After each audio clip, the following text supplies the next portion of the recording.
They mocked her jacket. One reveal of a seal tattoo silenced everyone. Missions.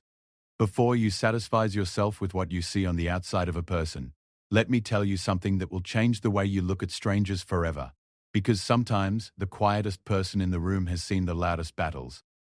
Sometimes the one wearing old clothes has worn the heaviest armor. And sometimes the woman everyone laughs at is the same woman who once carried wounded soldiers through enemy fire with bullets flying past her head. This is not a made-up story. This is not Hollywood. This is the real life of a woman who walked into a restaurant wearing a faded military jacket, and what happened next made every single person in that room feel smaller than they had ever felt before. If you think you can judge someone by what they wear, this story is about to prove you dead wrong. Stay with me. Every word matters. The evening of November 14th was cold in Norfolk, Virginia. The kind of cold that bites your skin the moment you step outside. The wind came from the ocean, sharp and steady, and the streets were mostly empty because nobody wanted to be outside longer than they had to be. The restaurants along the waterfront were warm and full. People sat inside with their coats hanging on chairs, laughing, eating, drinking, enjoying the simple comfort of a heated room on a freezing night. One of those restaurants was called the Harbor View Grill. It was not a fancy place, but it was not cheap either. It sat right on the edge of the water, with big glass windows that looked out over the docks. The lights inside were warm and golden. The tables had white cloths on them. The waiters wore black shirts and moved quickly between the tables. On most nights, the place was full of couples, families, groups of friends, and sometimes Navy officers who were stationed nearby at the naval base. Norfolk was a military city. You could not go far without meeting someone connected to the armed forces, but that did not mean everyone respected the uniform, especially when the uniform was not shiny and new, especially when it was worn and faded and sitting on the shoulders of a woman who did not look like what people expected a soldier to look like. Her name was Elena Vasquez. She was 41 years old. She stood about 5 feet 6 inches tall, with dark brown hair that was pulled back in a loose ponytail. Her face was tan from years of being in the sun, and there were small lines around her eyes that came not from age, but from squinting into bright desert light for too many years. She was thin but not weak. There was a tightness in the way she moved, like someone who was always ready for something, even when nothing was coming. Her hands were rough. Her nails were short. And on that cold November night, she walked into the Harbor View Grill wearing a faded olive green military jacket that looked like it had been through a war. Because it had. The jacket was old. The color had gone from a deep green to something closer to gray. The stitching on the left sleeve was coming loose in 2 places. There was a small tear near the bottom hem that had been sewn shut with thread that did not match. The zipper did not work anymore, so the jacket hung open over a plain black t-shirt. On the right chest, there was a patch that had been half removed. You could still see the outline of where it had been, a faint rectangle of darker green against the faded fabric. On the left shoulder, there was another patch, this one still attached, but so worn that the words on it were hard to read unless you got very close. The jacket smelled like old canvas and something faintly metallic, like iron, the kind of smell that never really leaves fabric once it has soaked in. Elena walked in alone. She did not have a reservation. She stood near the front and waited for the hostess, a young woman in her early 20s with blonde hair and a polite but slightly stiff smile. The hostess looked at Elena from head to toe. It was a quick look, the kind people give when they are deciding what category to put you in. Elena saw the look. She had seen it 1,000 times. She did not react to it. She just waited. The hostess picked up a menu and said, "Table for one?" There was something in the way she said it. Not rude exactly, but not warm either. Like she was already deciding that this woman in the old jacket was not going to tip well. Elena nodded. "Yes, just me." She was led to a small table near the back of the restaurant, close to the kitchen door. It was the worst table in the place. Every restaurant has one. The table that is too close to the noise, too far from the window, the one they give to people they do not expect to stay long or spend much. Elena sat down without complaint. She put the menu in front of her and looked at it quietly. At the table next to her, there was a group of 4 people, 2 men and 2 women, all in their early 30s, dressed nicely. The men wore sport coats. The women wore dresses and jewelry. They had 2 bottles of wine on their table, and they were loud in the way that people get when they are having a good time and do not care who hears them. One of the men, the one with the slicked back hair and the expensive watch, glanced over at Elena when she sat down. He looked at her jacket. He looked at her boots, which were old and scuffed. He looked at her face, which had no makeup on it. Then he turned back to his group and said something that made them all laugh. Elena heard the laughter. She did not look over. She kept reading the menu. A few minutes later, the waiter came. He was a young man, maybe 25, with dark hair and a thin mustache. He was polite, but distant. He took her drink order, water with lemon, and walked away without the same energy he had given the table of 4 who had ordered cocktails and appetizers and were clearly going to run up a big bill. Elena sat there alone, and she was fine with that. She had been alone in worse places. She had been alone in a foxhole in Afghanistan, with nothing but a rifle and a radio that was not working. She'd been alone on a rooftop in Iraq, watching a street below for 12 hours straight, waiting for a target that might or might not appear. She'd been alone in a hospital bed in Germany, recovering from injuries that the doctors said should have killed her. Sitting alone at a bad table in a restaurant was nothing. It was easy. It was peaceful even, but the people around her did not know any of that. They saw what they wanted to see. They saw a woman in an old jacket. They saw someone who did not belong. The group of 4 kept glancing at her. The man with the watch was the worst. He kept looking over his shoulder, then turning back to his friends with a smirk. At one point, one of the women leaned in and whispered something, and they all laughed again. It was not hard to guess what they were saying. Elena had heard it all before. People looked at her and saw someone who could not afford better clothes, someone who had no style, someone who was out of place in a restaurant where the cheapest steak was $45. What they did not know was that Elena could have bought every steak in that restaurant and still had money left over. What they did not know was that the jacket she was wearing was worth more to her than anything money could buy. What they did not know was the story behind that jacket, a story that started in blood and ended in silence, the kind of silence that only comes when you have done something that no one will ever fully understand. Elena Vasquez was born in San Antonio, Texas, in a small house on the east side of the city, in a neighborhood where most families were working class and most kids either ended up in the military or in trouble. Her father, Miguel, was a mechanic who worked at an auto shop 6 days a week. Her mother, Rosa, cleaned houses for wealthy families on the north side of town. They were good people, honest people. They did not have much, but they made sure their 3 children had food, clean clothes, and respect for hard work. Elena was the middle child. She had an older brother named Carlos and a younger sister named Maria. Carlos was the loud one, always talking, always joking, always the center of attention. Maria was the sweet one, quiet and kind, the one who brought home stray cats and cried when they had to give them away. Elena was different from both of them. She was the serious one. Even as a little girl, she watched more than she talked. She listened more than she spoke. Her teachers said she was smart but distant. Her parents said she was strong but hard to reach. Her brother said she was weird, but he loved her anyway. When Elena was 12 years old, something happened that changed the direction of her life. Her uncle, her father's brother, came home from the Gulf War. His name was David Vasquez, and he had served in the army as an infantry soldier. He came back different from how he left. He was thinner. He was quieter. He had a look in his eyes that Elena did not understand at the time but would come to know very well later in her life. It was the look of someone who had seen things that could not be unseen. David did not talk much about what happened overseas. But one night, when the family was gathered at Elena's grandmother's house for a Sunday dinner, David sat on the back porch with Elena and told her something she never forgot. He said, "Elena, most people in this world will never know what it feels like to protect something bigger than themselves. Most people will never be tested in a way that shows them who they really are. But if you ever get the chance to be tested like that, do not run from it. Because what you find out about yourself in those moments is the only thing that matters." Elena was 12. She did not fully understand what he meant, but she felt it. She felt the weight of his words. She felt the truth in them. And from that night on, something inside her shifted. She started reading about the military.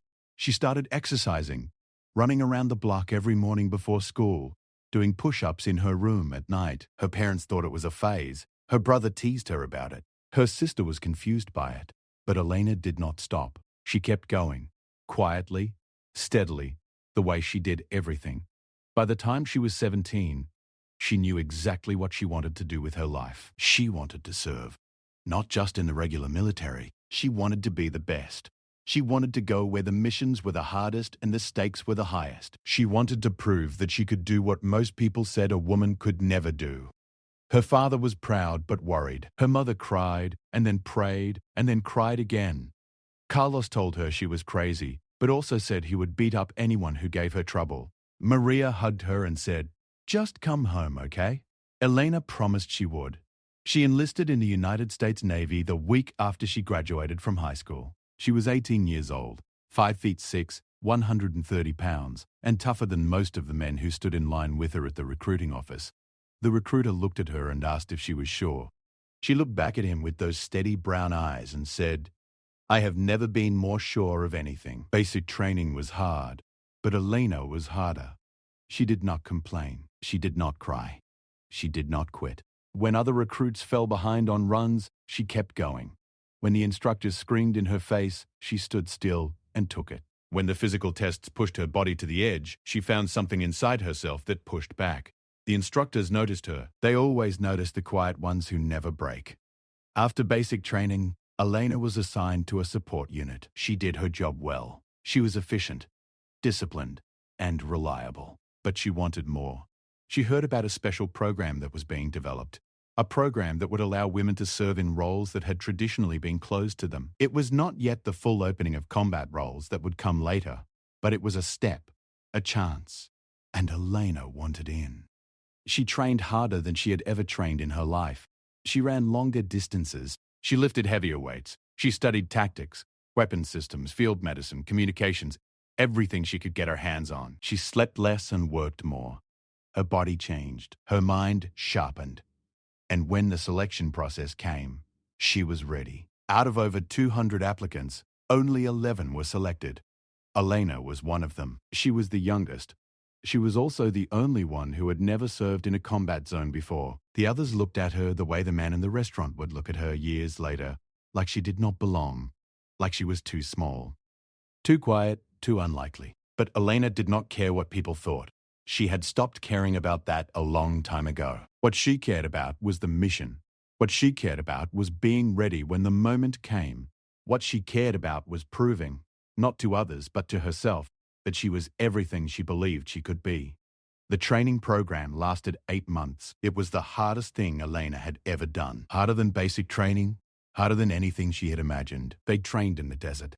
They trained in the jungle. They trained in the water, in freezing cold pools where they had to hold their breath for minutes at a time while their lungs screamed for air. They trained with weapons, with explosives, with hand-to-hand combat techniques that left bruises on top of bruises. They trained in darkness, in rain, in heat so intense that the air itself felt like fire. 3 of the 11 dropped out in the first month. 2 more dropped out in the second. By the 4th month, only 6 remained. Elena was still there. She was thinner than she had been. She had new scars on her arms and legs. Her hands were calloused and cracked, but her eyes were the same. Steady, focused, unbroken. The instructors started to respect her, not because she was a woman, not because she was young, but because she did not quit. In the world of special operations, there is nothing more respected than someone who refuses to quit. Talent matters, skill matters, intelligence matters. But the willingness to keep going when everything inside you is begging you to stop, that matters more than anything. By the end of the 8 months, Elena had earned her place. She had passed every test. She had completed every mission scenario. She had proven that she could do the job. And she was assigned to a unit that worked in the shadows, a unit that most people would never know about, a unit that did the kind of work that never made the news but kept people safe in ways they would never understand.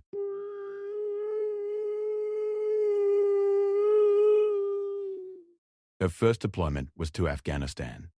It was 2006. She was 22 years old, and the moment her boots touched the ground on foreign soil, she knew that her Uncle David had been right. She was being tested, and she was about to find out who she really was. The base was in a remote province, far from the main cities, in a part of the country where the mountains were tall and the valleys were deep and the enemy could be anywhere. The air was thin and dry. The sun was brutal during the day and the cold was sharp at night.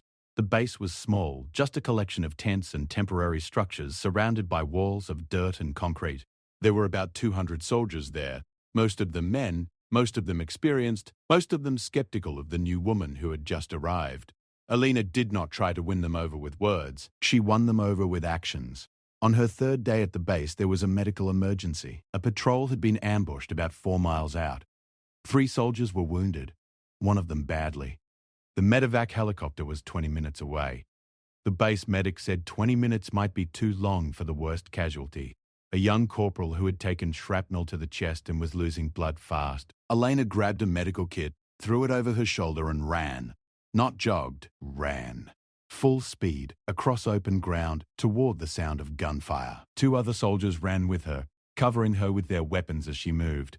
When she reached the wounded corporal, she dropped to her knees, opened the kit, and went to work. She had trained for this. She had practiced it hundreds of times in simulation. But this was real. The blood was real. The screaming was real.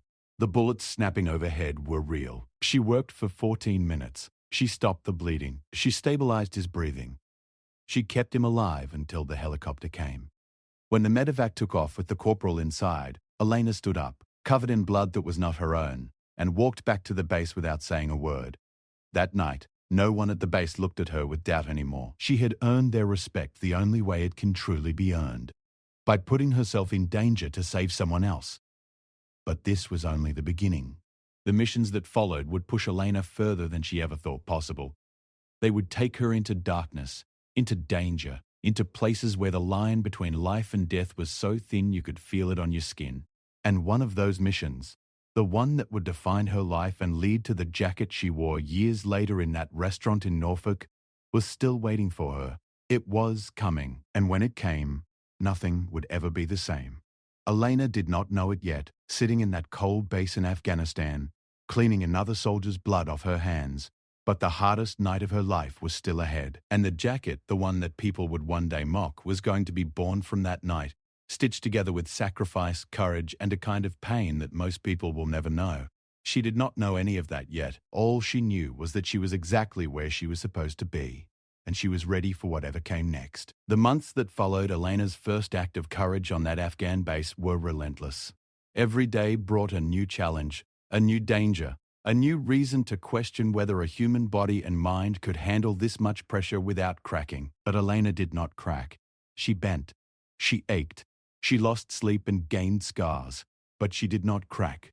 And the more she endured, the more the soldiers around her began to see her not as the woman who had arrived with something to prove, but as the warrior who had already proven it. Her commanding officer was a man named Captain James Mac McAllister. He was 43 years old, tall, with a shaved head and a jaw that looked like it had been carved from stone. He had been in the military for over 20 years and had served in conflicts across 3 continents. He was not a man who gave compliments easily. He was not a man who trusted people quickly. But after watching Alina perform under fire, after seeing the way she handled pressure without panic, after observing how she treated the other soldiers with quiet respect while demanding excellence from herself, Mac began to trust her. And in the world of special operations, trust was everything. It was Mac who first brought up the idea of Alina being attached to a SEAL team. Not as a full member, the rules at that time did not allow it, but as a cultural support team operator. The role had been created because there were situations in Afghanistan where male soldiers could not interact with local women. Cultural norms prevented it, but the intelligence that could be gathered from women in villages was often critical. They saw things, they heard things, they knew things, and the only way to access that intelligence was through female operators who could move among them, talk to them, gain their trust, while also being skilled enough to handle whatever combat situation might arise. Alina was perfect for the role. She spoke basic Pashto, which she had taught herself during her training months using language tapes and a battered dictionary she carried everywhere. She was calm under pressure. She was observant. She could read a room or a village faster than most people could read a menu, and she could fight. That was the part that mattered most, because the villages they visited were not safe places. They were deep in enemy territory, places where the Taliban controlled the roads and the mountains and the night. Going in meant knowing you might not come out. The SEAL team she was attached to was called Task Unit Bravo. There were 12 operators in the unit, all men, all among the most elite soldiers in the world. They had been through Bud/S, the brutal training program that breaks most men who attempt it. They had survived Hell Week, They had been deployed multiple times. They were hard, focused, and suspicious of outsiders.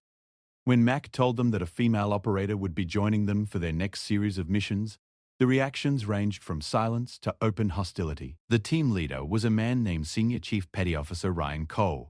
He was 36 years old, with blue eyes that never seemed to blink and a quiet voice that somehow carried more authority than a shout. He had been a SEAL for 14 years. He had lost friends in combat. He had killed enemies in combat. He had done things in the service of his country that he could never talk about, not even to his wife, not even to his children, not even to himself in the dark hours of the night when the memories came like waves.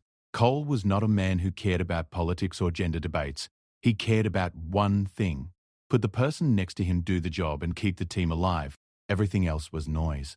When Elena arrived at the SEAL compound for the first time, Cole was sitting at a table cleaning his weapon. He did not stand up. He did not smile. He looked at her the way he looked at everything, directly, without warmth, without hostility, just assessment. He said, "Vasquez?" She said, "Yes, Senior Chief." He said, "Sit down. We need to talk." That first conversation lasted 2 hours. Cole asked her about her training, her experience, her skills. He asked her how she handled fear. He asked her what she would do if the team came under fire and she was the only one who could reach a wounded operator. He asked her what she would do if a mission went wrong and she had to make a decision that could cost lives. Elena answered every question honestly. She did not try to impress him. She did not exaggerate. She told the truth, which was that she was not a SEAL. She would never pretend to be one, but she was a trained operator who would do her job and would not be a liability to his team.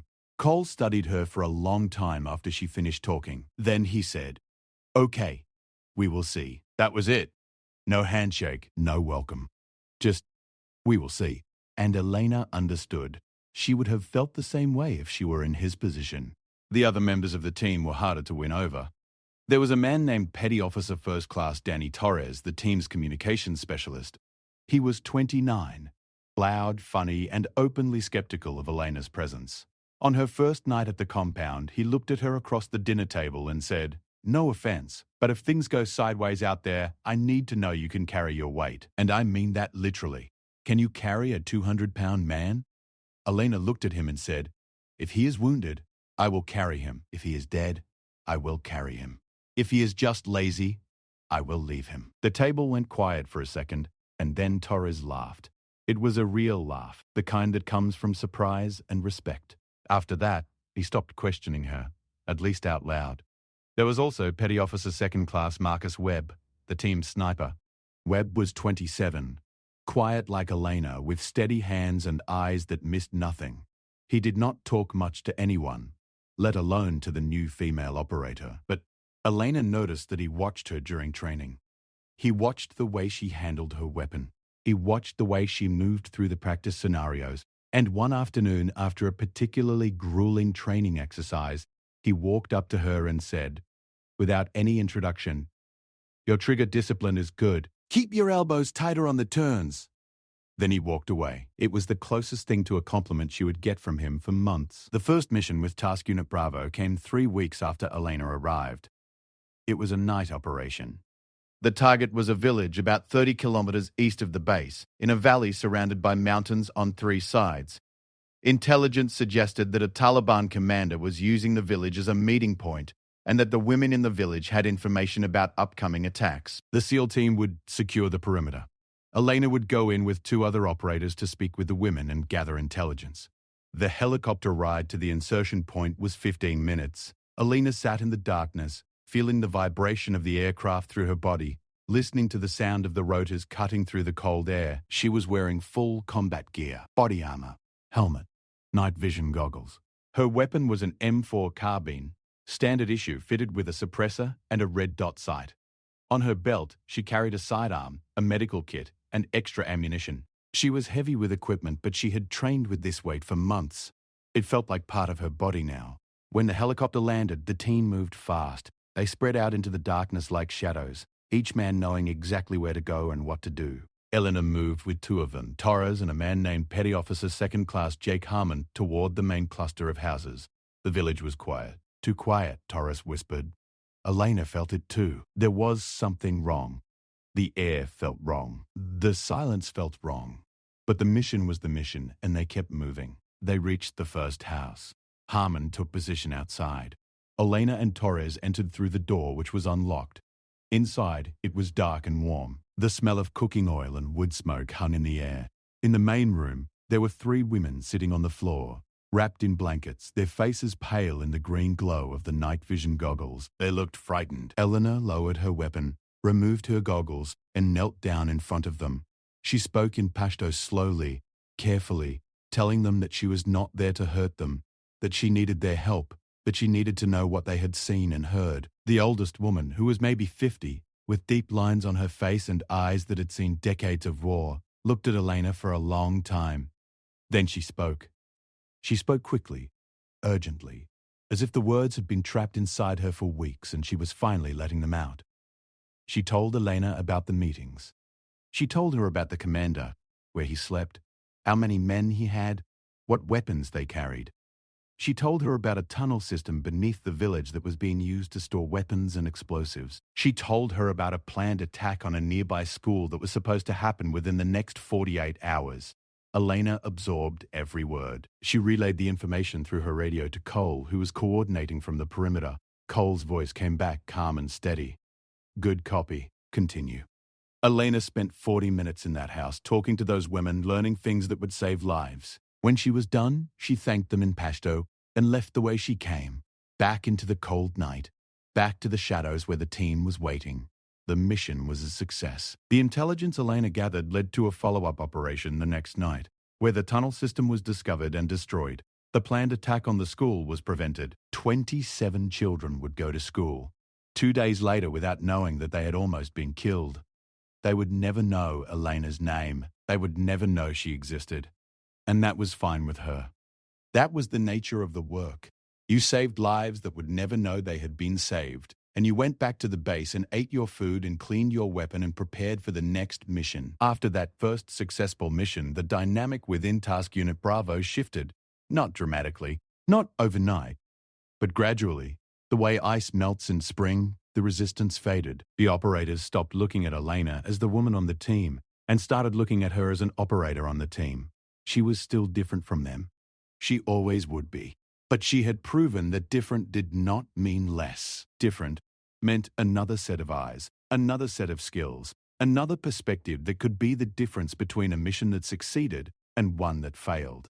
Over the next 4 months, Elena participated in 16 missions with the team. Some were quiet. Some were loud. Some were quick. Some lasted all night. On every one she performed. She gathered intelligence that could not have been gathered without her. She treated wounds in the field. She provided cover fire when the team came under attack. She carried equipment through terrain that broke ankles and spirits. She did everything that was asked of her, and more. But it was the 17th mission that changed everything. It was the mission that would give her the jacket. It was the mission that would give her the scars. And it was the mission that would follow her for the rest of her life, walking behind her like a shadow she could not shake. The date was March 14th.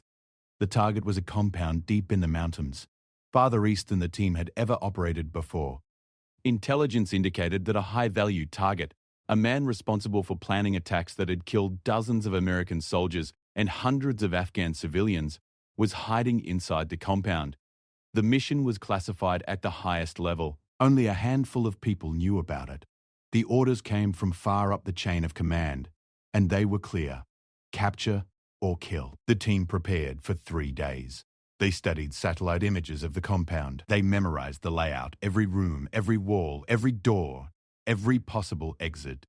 They planned primary and alternate routes. They planned for every scenario they could imagine, and then they planned for the ones they could not. Cole briefed the team on the final night before the mission. His voice was calm, but Elena could see something in his eyes that she had not seen before. Concern, not fear. Cole did not fear things, but concern, the kind that comes from knowing that this mission was different from the others, more dangerous, more uncertain, with a higher price if things went wrong. The helicopter inserted them 2 kilometers from the compound. The terrain was brutal, steep mountain paths covered in loose rocks.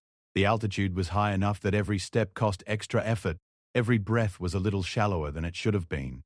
The temperature was below freezing. They moved in single file, 12 shadows against the dark mountain, with Elena fourth in line behind Cole, Torres, and Webb. It took them 90 minutes to reach the compound. By the time they arrived, Elena's legs were burning and her lungs ached. But there was no time to rest. Cole gave the hand signals, and the team split into 3 elements. The first element, led by Cole, would breach the main entrance. The second element, led by a man named Petty Officer First Class David Kim, would take the rear. The third element, Elena, Torres, and Harmon, would enter through a side door that intelligence said led to the women's quarters, where additional intelligence might be found. The breach happened at 02:30. All 3 elements moved at the same time. Elena heard the explosions of the breaching charges, felt the concussion wave in her chest, and then she was through the side door, moving fast, weapon up, flashlight cutting through the darkness. The hallway was narrow, the walls were mud brick. The floor was dirt. She could hear gunfire from the main part of the compound, short controlled bursts from the SEALs, wild longer bursts from the enemy. The side corridor led to a series of small rooms. The first 2 were empty. The third had 2 women and 4 children huddled in the corner. Elena secured the room, told Torres to stay with them, and moved to the next door. She pushed it open and stepped inside. What happened next took less than 10 seconds, but Elena would replay those 10 seconds in her mind for years. There were 2 men inside. One was sitting against the far wall. The other was standing near the window, and he had a weapon, an AK-47, and he was raising it toward Elena. Time did what it always does in those moments. It slowed down. Elena saw the barrel of the weapon coming up. She saw the man's face, young, maybe 20, with a thin beard and wide, terrified eyes. She saw his finger moving toward the trigger, and she fired. 2 rounds. Sent a mass. The man fell backward against the wall and slid to the ground. The second man reached for something on the floor beside him. Elena turned her weapon toward him and shouted in Pashto to stop, to show his hands, to not move. He stopped. He raised his hands. He was older than the first man, maybe 50, and his hands were shaking. Elena kept her weapon on him and called for Torres, who came in seconds later and secured the man with zip ties. Elena stepped back into the hallway. Her heart was pounding so hard she could feel it in her throat. She had just taken a life. She had trained for it. She had prepared for it. But nothing truly prepares you for the moment when you pull the trigger and watch someone stop being alive. It was a feeling that would stay with her forever. Heavy and sharp, like a stone lodged inside her chest. The main part of the compound was secured within 12 minutes. The high-value target was found in a hidden room behind a false wall in the basement. He was alive. He was captured. The mission was a success, but the extraction was where everything went wrong. As the team moved toward the extraction point, they came under heavy fire from the ridgeline above. The enemy had reinforcements, more than intelligence had predicted. Bullets tore through the air from multiple positions. The team took cover behind a low stone wall, but the wall was not enough. The fire was coming from above, angling down, and the stone wall only protected them from one direction. In the first 30 seconds of the ambush, 2 team members were hit. Harmon took a round in the left leg and went down hard. Another operator, Petty Officer Third Class Sean Miller, was hit in the shoulder and side. Both men were bleeding. Both needed medical attention immediately. Cole was on the radio, calling for air support, calling for the extraction helicopter, his voice controlled and fierce. Webb was returning fire with his sniper rifle, picking targets on the ridgeline with deadly precision. Torres was dragging Harmon behind better cover, and Elena was running toward Miller, who was lying exposed in the open ground between the compound and the stone wall. She reached him in 4 seconds. 4 seconds across open ground with bullets hitting the dirt around her, sending up little explosions of dust and rock. She grabbed Miller by the handle on the back of his body armor. He was over 200 pounds with his gear. She pulled him anyway. She pulled him with everything she had, her legs driving into the ground, her back screaming, her lungs burning. She pulled him 6 meters to the stone wall and dropped behind it with him. His shoulder wound was bad, but manageable. The wound in his side was worse. The bullet had hit below his body armor and had gone through soft tissue. He was bleeding heavily. Eleanor opened her medical kit and went to work. She packed the wound with gauze, applied pressure, and started an IV line with her hands shaking not from fear but from adrenaline that was surging through her body like electricity. While she was working on Miller, a bullet hit the stone wall about 8 inches from her head. Fragments of rock hit her face, cutting her cheek and forehead. She felt the blood running down her face but did not stop working. She could not stop. If she stopped, Miller would bleed out. The air support arrived 7 minutes later. 2 Apache helicopters roared over the ridgeline and opened fire on the enemy positions. The sound was deafening. The explosions of the Hellfire missiles lighting up the night like artificial daylight. The enemy fire stopped almost immediately. The extraction helicopter landed 4 minutes after that. The team loaded the wounded and the captured target onto the aircraft. Elena was the last one to board. She climbed into the helicopter with Miller's blood on her hands, rock dust in her eyes, and cuts on her face that were still bleeding. She sat down on the metal floor and closed her eyes. She was alive. They were all alive. The target was captured. The mission was complete. On the helicopter ride back to the base, Cole sat down next to Elena. He did not say anything for a long time. He just sat there, close enough that their shoulders were almost touching. Then he said quietly, under the roar of the rotors, "You did good tonight, Vasquez. You did real good." Elena opened her eyes and looked at him. His face was dirty and tired and streaked with someone else's blood. And in that moment, he looked not like a senior chief petty officer, but like a human being who was grateful to be alive. She said, "We all did, Senior Chief." He nodded, and that was all. 3 days after that mission, something happened that Elena did not expect. Cole called her into his office. When she walked in, he was standing behind his desk with a serious expression on his face. On the desk in front of him was a jacket, an olive green military jacket, worn and faded with patches on the shoulders and chest. Elena recognized it immediately. It was Cole's jacket, the one he had worn on his first deployment. Years ago, the one he had carried with him through every deployment since. It was a personal item, not official issue, but something that had become part of who he was. Every SEAL who knew Cole knew that jacket. It was legend within the unit. Cole looked at Elena and said, "This jacket has been with me through 17 deployments. It has been in 6 countries. It has been through firefights, sandstorms, and 1 helicopter crash. It has blood on it that will never wash out, and I have never offered it to anyone." He paused. "I am giving it to you, not because you are a woman, not because of what happened on the last mission, but because you are one of us. You earned it." Elena stood there and felt something she had not felt in a long time. Her eyes burned with tears she would not let fall. She took the jacket. She held it against her chest, and she said, "Thank you, Senior Chief, I will honor it." Cole nodded. Then he said, "One more thing. There is something else." He rolled up his sleeve and showed her the inside of his right forearm. There was a tattoo there, the SEAL trident, the iconic symbol of the naval special warfare community. The eagle, the anchor, the trident, and the pistol. "I talked to the team," Cole said. Every one of them agreed. "We want you to get one. Not the official trident, that belongs to those who complete Bud/S, but a version of it. Our version. To show that you are part of this team. Now and always." Elena got the tattoo 2 days later. A SEAL operator who was also a skilled tattoo artist did it in the back of the equipment room. It was on her left forearm, hidden when she wore long sleeves, visible when she did not. It was not the official SEAL trident. It was a modified version with the team's unit number woven into the design. It was unofficial. It was unauthorized. And it was the most meaningful thing Elena had ever received in her life. She wore Cole's jacket from that day forward. She wore it on the remaining missions. She wore it on the flight home when her deployment ended. She wore it when she stepped off the plane in the United States and felt American soil under her boots for the first time in 8 months. She wore it because it was not just a jacket.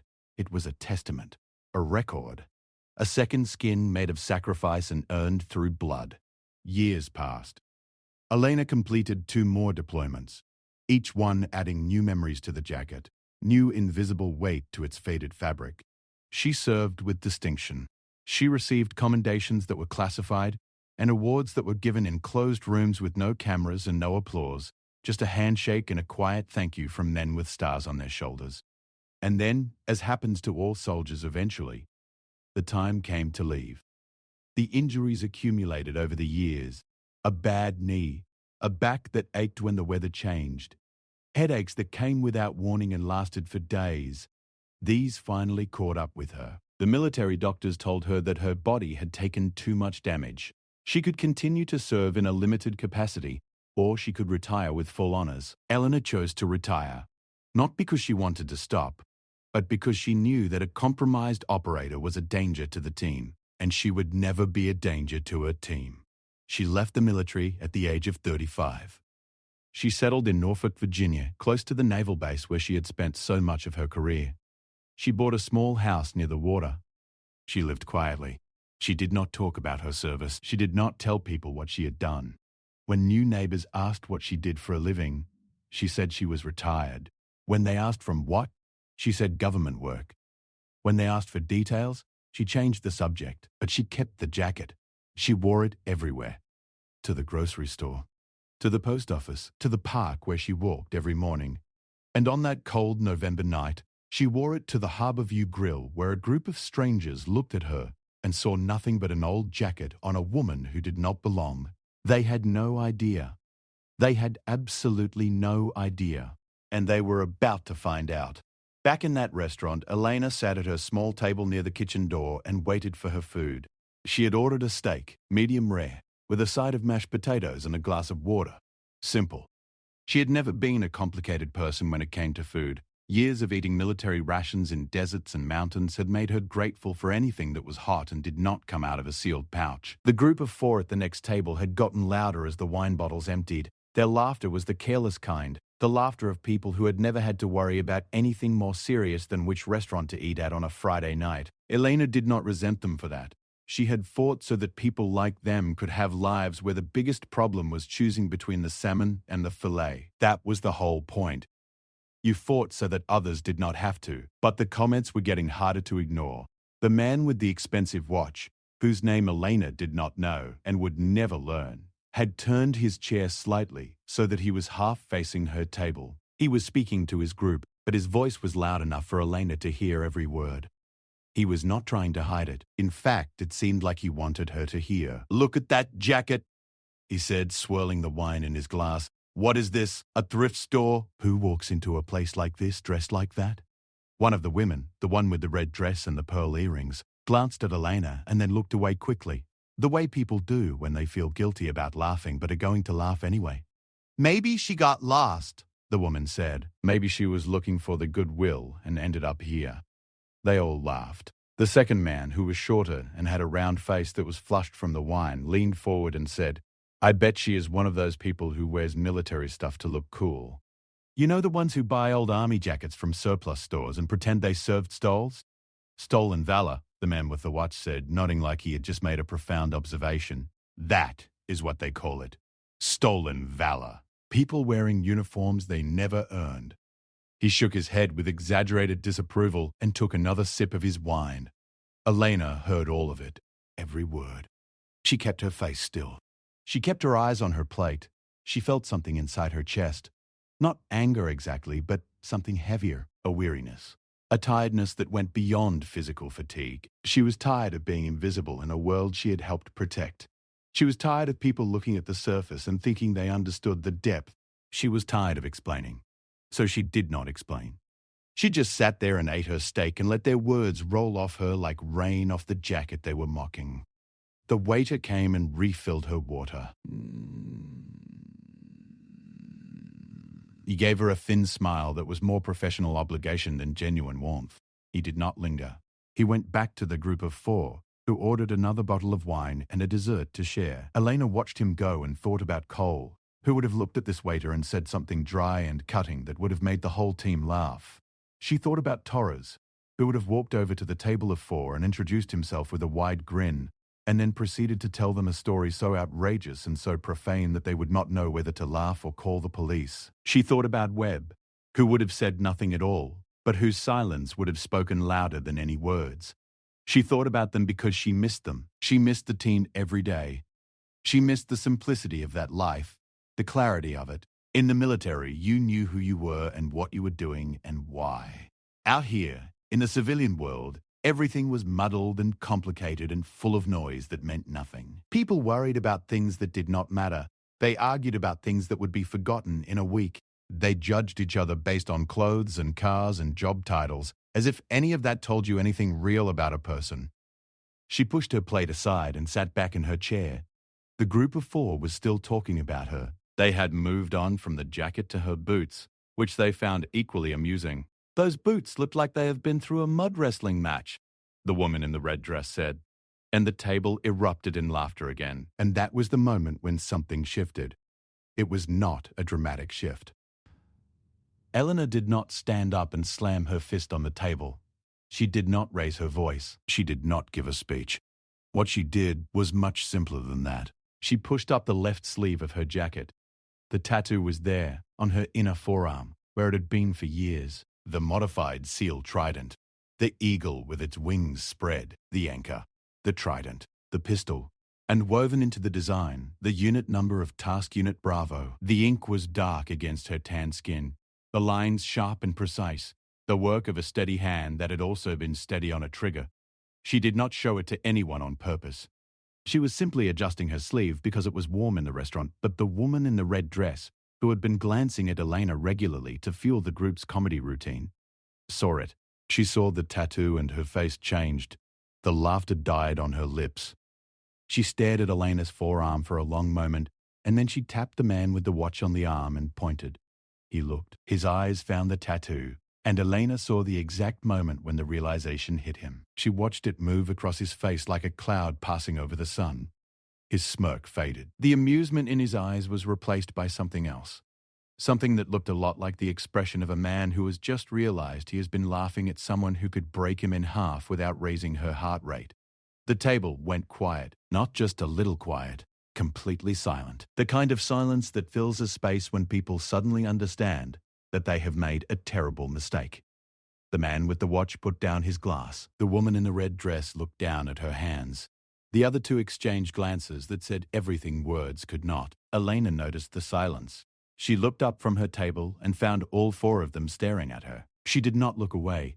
She held their gaze, not with aggression, not with triumph, but with the steady calm of someone who had faced things that would give these people nightmares for the rest of their lives. Her brown eyes were level and clear, and in them was the accumulated weight of every mission, every firefight, every wounded soldier she had carried, every life she had saved, and the one she had taken.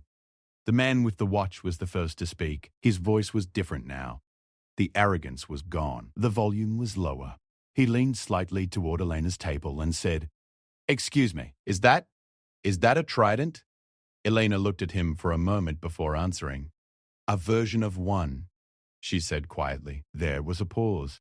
The man's face was struggling with something, a mixture of embarrassment, confusion, and dawning respect fighting for control of his expression. "You served?" he asked.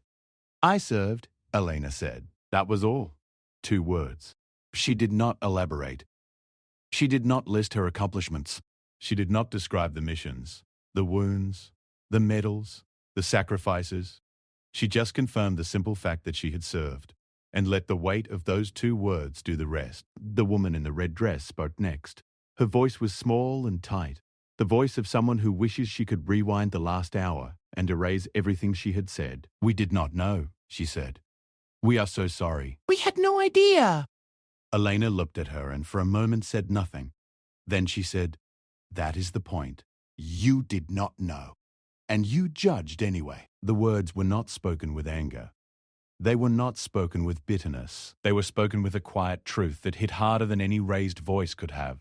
The woman in the red dress blinked rapidly and looked away. The man with the watch stared at the tablecloth. The other 2 sat frozen in their chairs like children who had been caught doing something they knew was wrong. The silence stretched on. Other tables in the restaurant began to notice that something was happening. Conversations dimmed. Heads turned. People could feel the shift in the room, the way you can feel a change in the weather before the storm actually arrives. An older man at a table across the room, a man with white hair and a Navy veteran cap on his head, had been watching the entire scene unfold. He had heard the group's mocking comments. He had seen Elena sit quietly and endure them, and he had seen the moment when her sleeve went up and the truth was revealed. This man's name was George Whitfield. He was 72 years old. He had served in Vietnam. He knew what that tattoo meant, maybe not the specific unit, but he knew what it represented. He knew the world that tattoo came from, and he was not going to sit quietly any longer.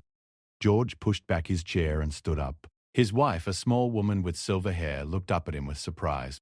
He walked across the restaurant, past the silent tables, past the frozen group of four, and he stopped in front of Elena's table. He looked down at her, and his old eyes were bright with something that could have been pride or sadness, or both. "Ma'am," he said, and his voice was clear and strong despite his age, "I do not know your name or your story, but I know that tattoo. And I know that jacket was not bought at any store." He paused and straightened his back the way only a former military man can. "I want to thank you for your service. Whatever you did, wherever you went, thank you." Elena looked up at him, and something softened in her face. For just a moment, the armor she wore, not the body armor from the old days, but the invisible armor she wore every day to get through civilian life, came down. Her eyes glistened. She swallowed hard, and she said, "Thank you, sir. That means more than you know." George nodded. Then he turned to the group of four. His face was not angry. It was something worse than angry.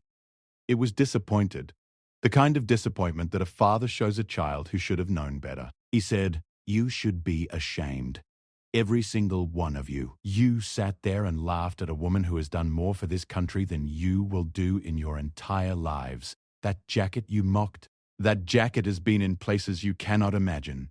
It has been through things you will never understand. And the woman wearing it? She earned it. Can any of you say the same about anything you are wearing tonight?" Nobody answered. Nobody could. The man with the watch had gone pale. The woman in the red dress had tears forming in the corners of her eyes. The other two looked like they wanted the floor to open up and swallow them whole. George did not wait for a response. He turned back to Elena and said, "Your dinner is on me tonight, and that is not charity. That is respect. Sir, you do not have to do that." "I know I do not have to," George said. "I want to." "Please let an old sailor do this." Elena looked at him for a long moment, and then she smiled. It was a small smile, quiet and real, the first genuine smile she had given anyone in that restaurant all night. "Okay," she said.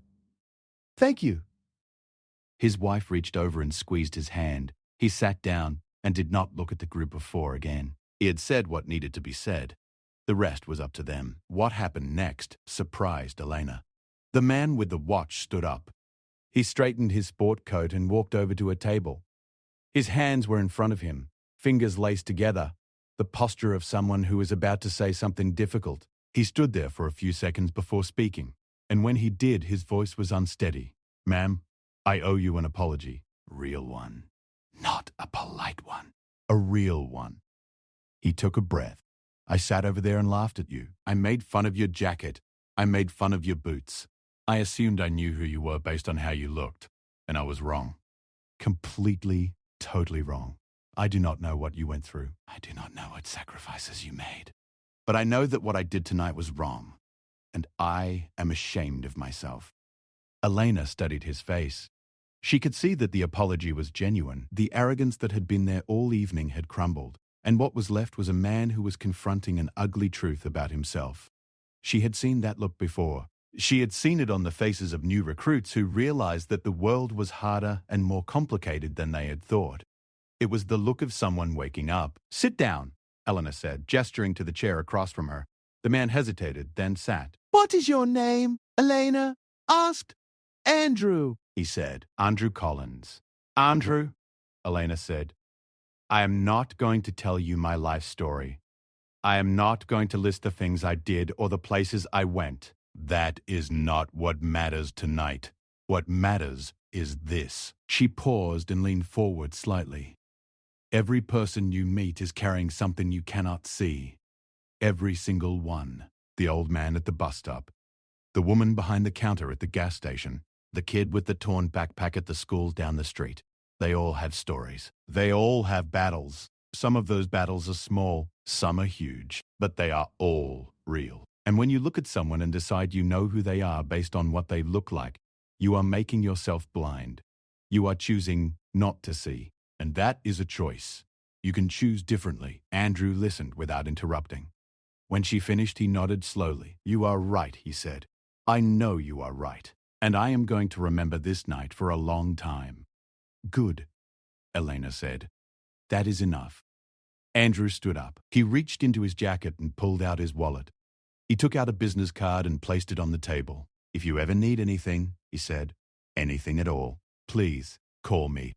Elena picked up the card, looked at it, and put it in the pocket of her jacket, the jacket they had mocked, the jacket that had been through more than Andrew Collins could comprehend. Thank you, Andrew, she said. He walked back to his table. His group was subdued.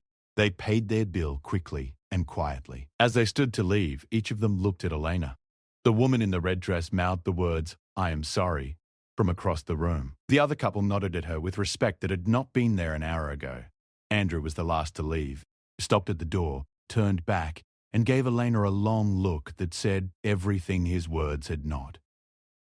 Then he walked out into the cold night. The restaurant slowly returned to normal. Conversations resumed. Forks clinked against plates. The waiter brought Elena a slice of chocolate cake that she had not ordered. From the gentleman and his wife, the waiter said, pointing to George's table. Elena looked over and George raised his glass of water to her in a silent toast. She raised hers back. She finished her meal alone, the way she had started it, but the silence around her table was different now. It was not the silence of being ignored. It was the silence of being respected. The other diners glanced at her the way you glance at a monument or a memorial, with quiet acknowledgement of something larger than yourself.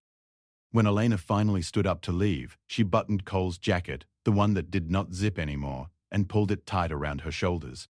The cuts on her cheek from that night in Afghanistan were long healed, but she could still feel them sometimes, faint traces of a moment that had defined her. The tattoo on her arm was hidden again beneath the sleeve.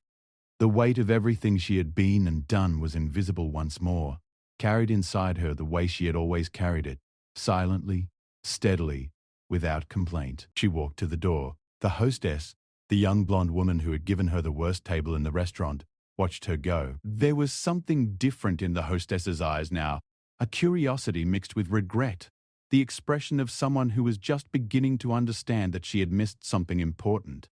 Elena stepped outside into the cold. The wind from the ocean hit her face, and she breathed it in deeply. The night was dark and the stars were hidden behind clouds, but the lights from the waterfront reflected off the water in long, shimmering streaks. She stood there for a moment, just breathing, just being alive, which was a gift she never took for granted, because she knew, better than most, how easily and quickly it could be taken away. She thought about Cole. She wondered where he was tonight. The last she heard, he had retired to a ranch in Montana, somewhere far from the ocean, far from the sand, far from the noise. She hoped he was at peace. She hoped the nightmares had stopped. She hoped he was sitting on a porch somewhere, watching the sky, feeling the kind of quiet that soldiers dream about when they are in the middle of chaos. She thought about Torres, who had left the teams a year after she did and had opened a bar in San Diego. He still sent her messages sometimes, usually jokes that were not appropriate for polite company, always signed with Semper Fi Vasquez, even though that is a Marine thing and we are way cooler. She smiled thinking about him. She thought about Webb, the quiet sniper who spoke in single sentences and saw everything. He was still active, last she knew, still out there, somewhere, doing the work that nobody talked about. She said a silent prayer for him, the way she did every night because the work never stopped and the danger never went away. She thought about Harmon, who had recovered from the leg wound but walked with a limp that would never fully go away. He was teaching history at a high school in Virginia Beach now. He told her once that he liked teaching because it was the opposite of war. Instead of destroying things, he was building them. Instead of taking, he was giving. She liked that. And she thought about Miller, the man she had dragged across open ground under fire, the man whose blood had been on her hands that night in the mountains. Miller was alive. He had a wife and 2 daughters. He sent Elena a Christmas card every year with a photo of his family and a note that always said the same thing. I will never forget. Neither should you. Elena kept every one of those cards in a box in her bedroom closet. She took them out sometimes and looked at them when the world felt heavy and pointless. They reminded her that what she had done mattered. that the sacrifices were worth it, that the pain had a purpose. She pulled the jacket tighter and started walking. Her boots, the ones the group had mocked, clicked against the sidewalk with each step. They were old boots. They had been resoled twice. The leather was cracked and scuffed, but they were comfortable, and they had carried her through things that most feet would never know. She was not going to replace them. She was not going to replace the jacket either. These things were not fashion. They were identity. They were memory. They were proof that she had lived a life that mattered, even if nobody could see it. As she walked along the waterfront, she passed a young woman sitting on a bench, maybe 19 or 20, wearing an army hoodie and staring at the water. The young woman looked up as Elena passed, and their eyes met. There was something in the young woman's face that Elena recognized, a hunger, a determination, a quiet fire that was looking for a direction to burn. Elena stopped. She looked at the young woman and said, "Are you serving?" The young woman nodded. "Just finished basic, shipping out next month." Elena sat down on the bench next to her. She did not ask permission. She just sat. The young woman looked at her with surprise but did not object. "Are you scared?" Elena asked Pine. Then she said, "Yes." Elena nodded. "Good. Fear is honest. Fear means you understand what you are walking into." The ones who are not scared are the ones who do not understand. "You are going to be fine." "How do you know?" the young woman asked. Elena smiled. She reached over and touched the sleeve of her jacket, the faded olive green jacket that had been through 17 deployments and one restaurant full of people who did not know its story. "Because I was scared too," she said, "every single time, and I am still here." The young woman looked at the jacket. She looked at Elena's face, and something passed between them, an understanding that did not need words, a connection that only those who have chosen to serve can fully feel. The young woman nodded slowly. "Thank you," she said. Elena stood up. "What is your name?" she asked. "Sarah," the young woman said. "Sarah," Elena said, "whatever happens out there, remember this. The people back home might not always understand what you did or why you did it. They might look at you and see something ordinary, but you will know the truth. And that is enough. It has to be enough." Sarah looked at her with eyes that were bright and young and full of a future that had not happened yet. "I will remember," she said. Elena nodded. She turned and walked away into the night, the jacket moving with her like a living thing, like a companion that had been with her through the darkest and brightest moments of her life. The wind picked up from the ocean and the jacket fluttered slightly, the loose stitching on the left sleeve catching the air. Behind her, Sarah watched her go. She did not know Elena's name. She did not know her rank, her missions, her medals, or her scars. She just knew that a woman in an old jacket had sat down next to her and made her feel like she was going to be okay. And for that moment, on that cold bench by the water, that was everything. Elena walked for a long time that night. She walked past the restaurants and the shops and the bars where people laughed and drank and lived their normal lives. She walked past the naval base where the lights were always on and the gate guards stood in the cold. She walked along the water's edge where the waves made small sounds against the rocks, rhythmic and endless like a heartbeat that never stops. And when she finally reached her small house, she unlocked the door, stepped inside, and hung the jacket on the hook by the entrance. She stood there looking at it for a moment. It hung there in the dim light, faded and worn and impossibly beautiful. Every tear in the fabric was a story. Every stain was a memory. Every thread that was coming loose was a connection to a moment in time that could never be repeated. She touched the sleeve one more time. Then she turned off the light and went to bed. Outside, the wind from the ocean blew through the empty streets of Norfolk. The restaurant where everything had happened was closing for the night. The waiter was wiping down tables. The hostess was counting receipts. And somewhere, in a car driving home through the dark, a man named Andrew Collins was sitting in the passenger seat while his wife drove, and he was staring out the window thinking about an old jacket and the woman who wore it and the lesson he had learned. He would think about it for a long time. He would think about it when he got dressed in the morning and reached for his expensive watch. He would think about it when he passed a stranger on the street and felt the urge to judge. He would think about it when his children asked him what it meant to be brave. And he would tell them about a woman he met once in a restaurant, a woman whose name he never learned, a woman in a faded jacket who taught him that the most extraordinary people often look the most ordinary, and that the greatest mistake you can make is believing that what you see is all there is. And Elena, in her small house by the water, slept peacefully for the first time in a long time. Because tonight, for a few brief moments, the world had seen her. Not the jacket, not the boots, not the surface. Her. The real her. The one who had walked through fire and come out the other side, still standing, still breathing, still wearing the jacket that proved she had been there. That was enough. It had always been enough. She just needed to be reminded every once in a while that it was true.